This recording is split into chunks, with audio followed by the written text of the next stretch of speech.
జిల్లా కమలాపురం క్రాస్ రోడ్డులో మందుబాబుల ఆగడాలు స్థానికులను భయభ్రాంతులకు గురిచేస్తున్నాయి. క్రాస్ రోడ్డును మందుబాబుల అడ్డాగా మార్చుకుంటూ కొందరు మద్యం మత్తులో రోడ్డుపై అడ్డంగా పడుకుని వాహనదారులకు తీవ్ర ఇబ్బందులు కలిగిస్తున్న దృశ్యాలు వెలుగులోకి వచ్చాయి. ఈ ప్రాంతంలో ఏటీఎం అంటే ఎనీ టైం మందు అన్నట్లుగా పరిస్థితి మారిందని స్థానికులు ఆవేదన వ్యక్తం చేస్తున్నారు.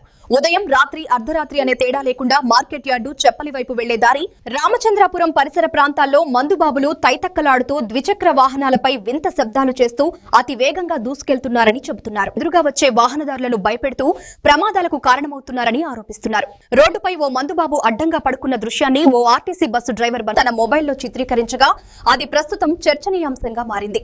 ఈ ఘటనతో ఎప్పుడైనా ప్రమాదం జరగవచ్చన్న ఆందోళన ప్రజల్లో వ్యక్తమవుతోంది. సంబంధిత అధికారులు వెంటనే స్పందించి ఈ ప్రాంతంలో కట్టుదిట్టమైన చర్యలు తీసుకోవాలని, మద్యం సేవించి ప్రజలకు ఇబ్బందులు కలిగించే వారిపై కఠిన చర్యలు చేపట్టాలని స్థానికులు డిమాండ్ చేస్తున్నారు.